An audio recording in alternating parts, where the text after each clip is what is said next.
Okay, so maybe the ear pads on your headphone are looking a little bit long in the tooth. They're worn out and you want to replace them. Or maybe you just want to rejuvenate your interest in your headphone and upgrade it with a new material, new colors, and a new look. Is that a good idea? Well, hey folks, I'm Mark Ryan. This is Super Review. And before you do that, there's some things that you should understand about ear pads on headphones and, well, frankly, just how integral they are to the sound quality of your headphone. The shape, the design, the materials all play a part in the sound that you get out of this headphone. And while replacing the ear pads can definitely, refresh them and breathe new life into an old headphone, it can also completely ruin them. And in this episode of Waveguide, we're going to talk about exactly how. We're going to talk about the types of sound changes that you can expect from an ear pad swap, including, we'll do some sound demos so you can kind of get a sense for how strong of an effect this is. But we'll also talk about some practical tips on how to replace the ear pads and do it without damaging your headphone. And if you like the idea of helpful content like this, well, shout out to our sponsor, HiFiGo, for making Waveguide videos like this one possible. We'll talk more about them later, but for now, let's just get into it. To start, I wanted to just kind of cover some of the reasons why you would want to and probably should be thinking about changing your ear pads. And the main reason is that, well, ear pads get worn out. Ear pads are basically a consumable part of a headphone. Think of them kind of like tires on a car, right? If like you only own the car for 2 or 3 years at a time, maybe you'll never have to replace them. But if you want to live with a pair of headphones like a car for 5, 10 years, well, you should probably be thinking about replacing the ear pads at some point. Not only is it going to be like kind of gross and disgusting, but it will actually affect the sound quality as the pad gets worn. So how do you know if a pad is too worn? There's going to be kind of a handful of reasons, right? Or a handful of things to be looking out for. The first one would just be like filth and grime. Obviously, like you can clean an ear pad to some degree, but a lot of the times the foams that are inside of the ear pads are just they're a little bit sensitive. And if you get this thing too wet, like if you have to soak this thing in order to get it properly clean, there's a good chance that it might end up not sounding the way that you expected it to at the end of that procedure. So I don't know that I would necessarily try that. That said, if it's just like surface stuff like this, like lint, obviously you don't need to wash this and you don't need to buy a brand new ear pad. What I recommend is just getting a piece of tape, like masking tape like this. I roll it up into, I guess you can get like a cat lint roller or something like that too, but I just have this and you just kind of dab it around and you can see that the lint gets picked up.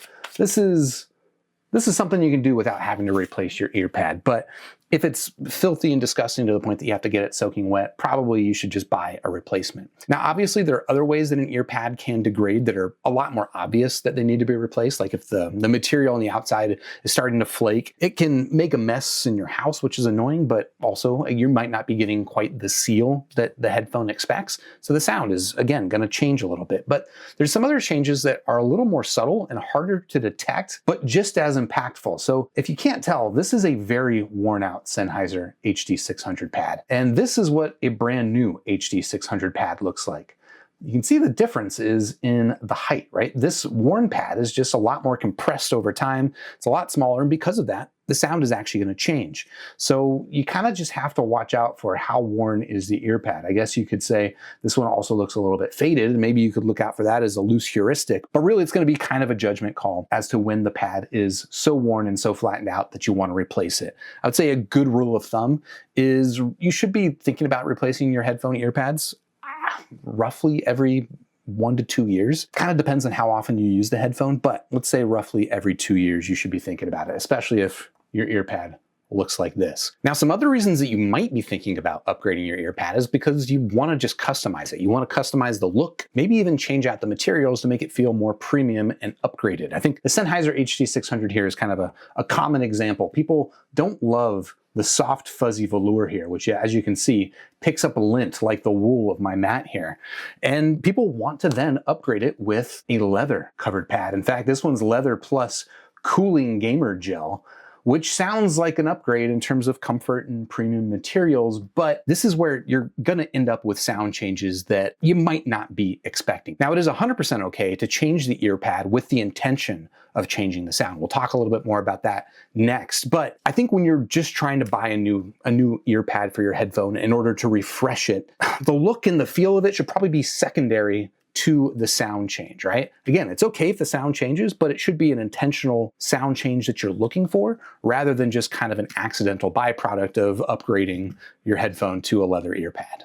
So if you shouldn't be buying ear pads for your headphone based on how they look, but rather on how they sound, well, how do you know what a new ear pad is going to sound like? How do you know is it going to change the sound of your headphone?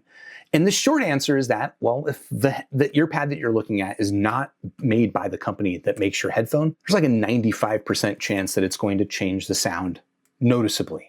It could be a very significant change. It could be a minor change, and it could be a better change. It could be a worse change. It's really hard to know. But I guess a couple of ways that you might be able to know is one, just like talk with people who have done this, talk with people in forums, on Discord chats and stuff like that. Somewhat reliable. I think much less reliable would be like going to the Amazon reviews, scrolling down and seeing what people have to say about there. I can just tell you from experience that's not very reliable in terms of predicting what sound you're going to get out of a headphone after swapping the ear pads. I think the better way to do this is to go onto a site like Squiglink, which, full disclosure, is my website. Go to Squiglink, search for the headphone that you have, and find somebody who's graphed that headphone with the stock ear pads, the ones that you ostensibly have in your headphone right now, as well as with an alternative ear pad that you're considering. And based on the frequency response graphs, you can start to predict what changes to expect from that ear pad swap.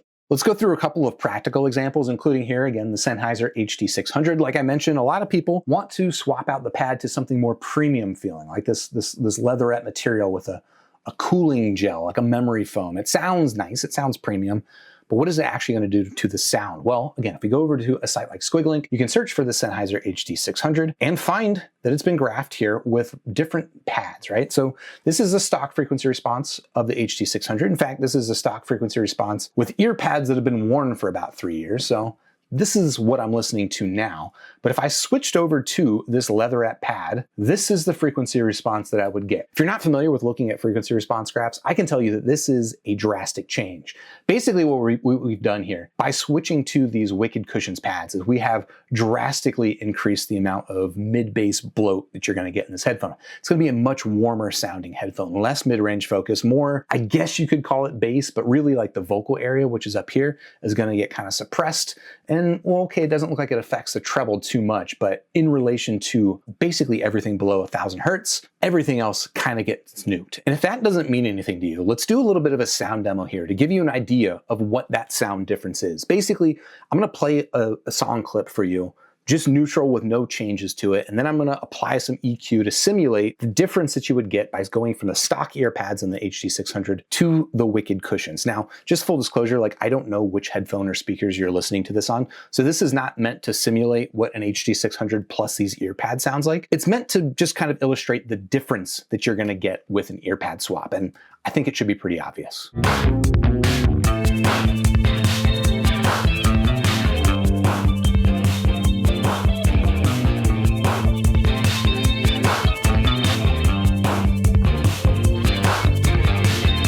Now, another interesting example is this, the Meze 99 Classic. This is a headphone where, well, the company actually inadvertently ruined the sound of their headphone by changing to an ear pad because, well, they were listening to customer feedback. They wanted a larger ear pad, so they switched to a larger ear pad that had more room for the ear. And that, in turn, completely boosted the bass on this headphone and made it sound super muddy. And, well, okay, some people are going to like it, but personally, I don't love it. So this is a case where I changed the ear pads to an aftermarket pad, intentionally improving the sound quality. Or at least that was my goal. And after a lot of experimentation, I got there. And here's exactly what that looked like. So here is the stock frequency response of the Meze 99 Classics. As you can see, just gobs of bass, and the mid-range is kind of, we'll call it underwater. Not my favorite sound signature, but by switching to an aftermarket pad, which is the pad I have on it now, these are a Brainwaves micro suede pad, you can see that we lower the bass quite considerably and boost the upper mid-range. So it kind of tilts the whole frequency response to put the vocals a little bit more forward, make the bass sound less muddy. It's still a lot of bass, I'll be honest, but here's what this has done. It's basically taking this headphone from sounding like something I just really don't want to listen to sounding something like a little bit of a guilty pleasure. And I guess if you want to know what that sounds like for yourself, let's do a little bit of a demo for that too.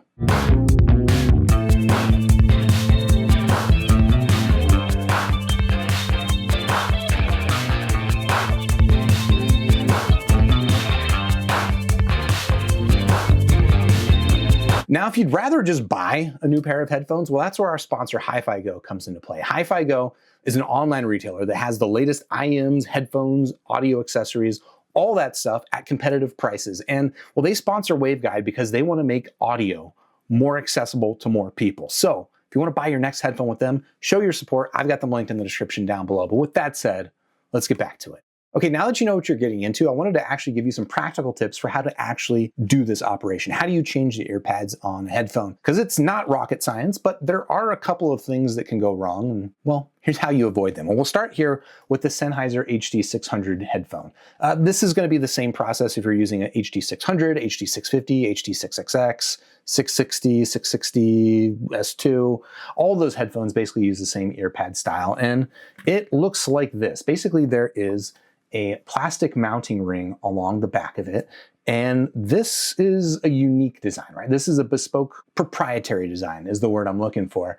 This is gonna be an ear pad that won't work on other headphones besides the Sennheisers, but that's okay. So here's how you replace it. Basically, to remove the ear pad, we'll zoom in on that for you. Put your knuckles in here behind this and just give it a nice little tug. It should pull out pretty easily. And behind it's gonna leave this little foam disc. Now, this foam disc is also another wear part. Let's see if I can get it to shake itself out. This is another wear part. You can see that this one has become a little bit ratty. It's a little bit torn around the edges. A lot of the times when you buy new ear pads, it will come with a replacement foam disc. So you can replace this at the same time. Basically, this foam disc just kind of sits in there neatly, and then the ear pad presses onto the outside of it, and that's where you get these divots in it, like the one that you see here. And I'm just going to reuse this one because, well, it's not too far gone and I want to leave my fresh one perfectly fresh. But to give you an idea of how to then put this ear pad back on, so now you take this ear pad, and I will say also, just to highlight, a lot of ear pads are going to have directions to them. There's going to be a front and a back and a top and a bottom. And other ear pads are fully symmetrical and it doesn't matter. The Sennheiser pads are kind of somewhere in between. I think they are mostly just completely symmetrical, but you might notice that sometimes they are a little bit thinner on one side and thicker on the other. I think this is just a byproduct of how I've worn this one, because here is a brand new ear pad, and you can see maybe one side looks slightly thinner than the other, but really you gotta squint. So mostly we're looking at something symmetrical, but if it looks like one side is a little bit thinner, I'm gonna lean toward putting that side toward the front of the headphone. And here's what that looks like again, okay? So find the thin side of it. We know that this is the front side of my headphone because this is the right side of the headphone, ergo, this is the front. We have our foam disc in place, and then you just take this part and drop it into place. It should kind of nestle in neatly, but it is not fully connected. Now, couple of things to highlight. So what I'm going to do is I'm going to just kind of stick my thumb in underneath the ear pad here, just go around the perimeter and press down on it so that I am basically inserting this plastic ring into a receiver ring on the inside of the headphone that then is going to, make that connection and hold this headphone or the ear pad in place. But as I do this is kind of an important thing to keep in mind with the Sennheiser headphones, especially this model in particular.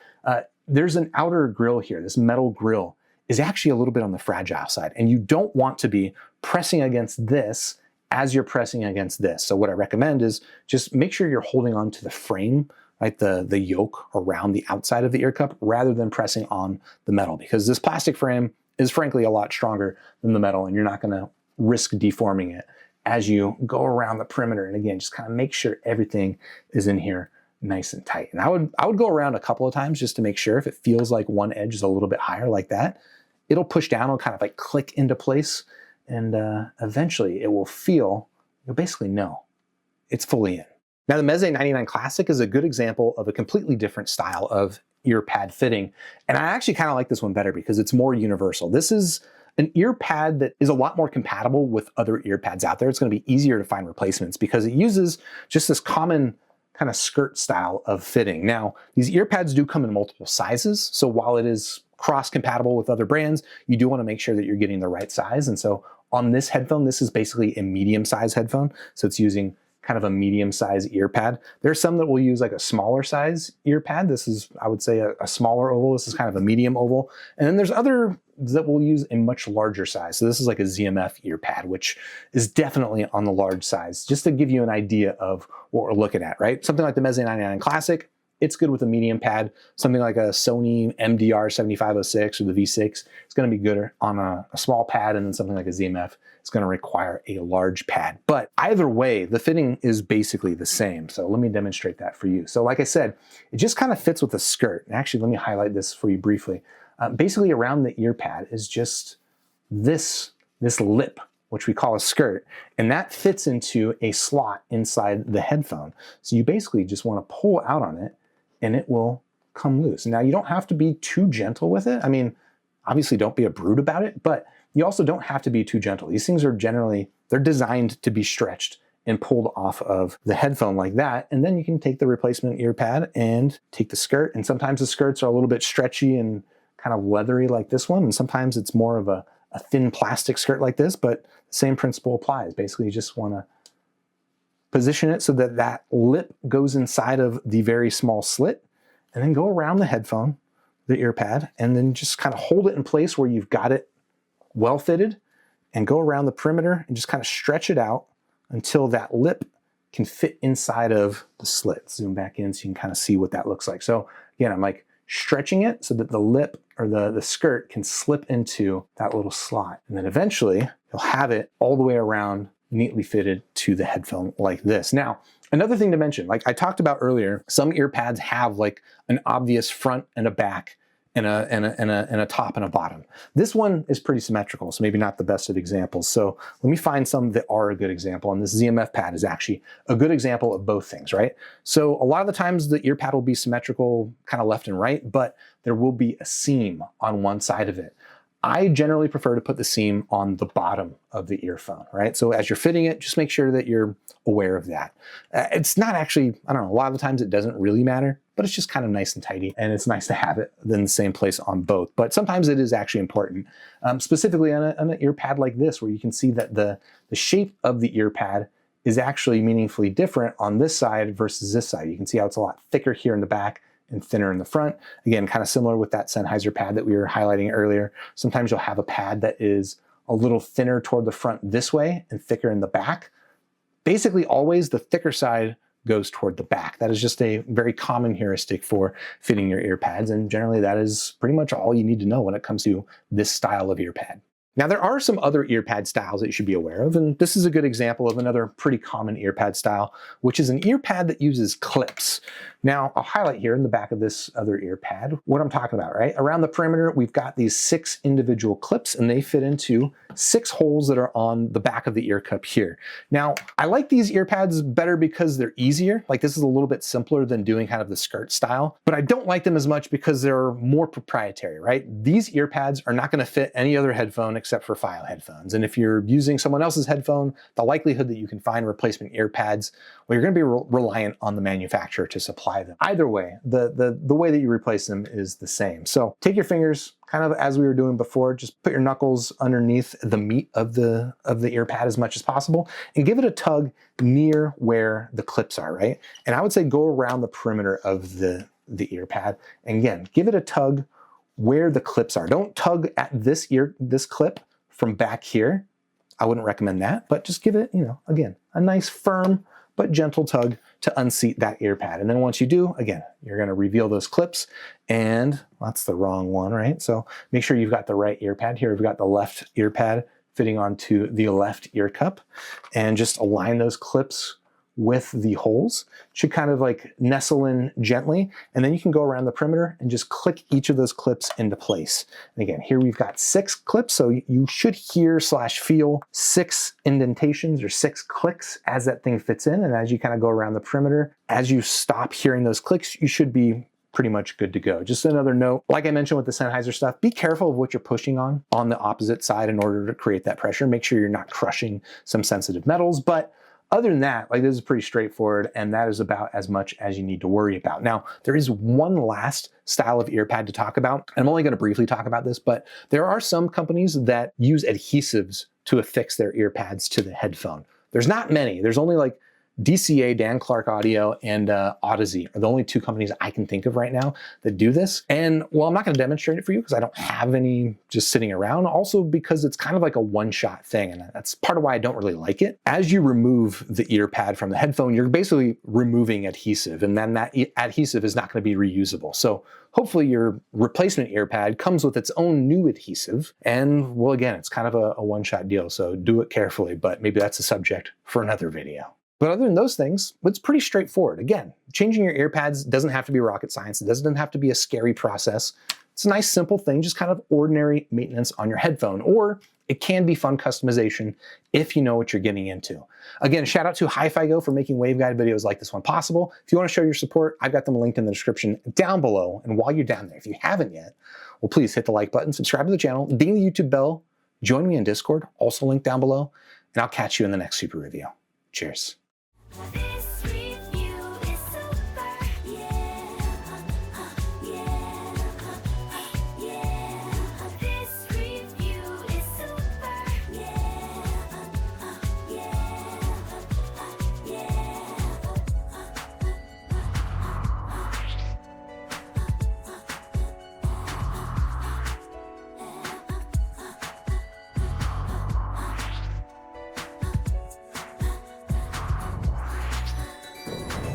Join with the force of reviews. We now have the tools to brave the misleading world of audio fools. Hey, this review is super, and so are you.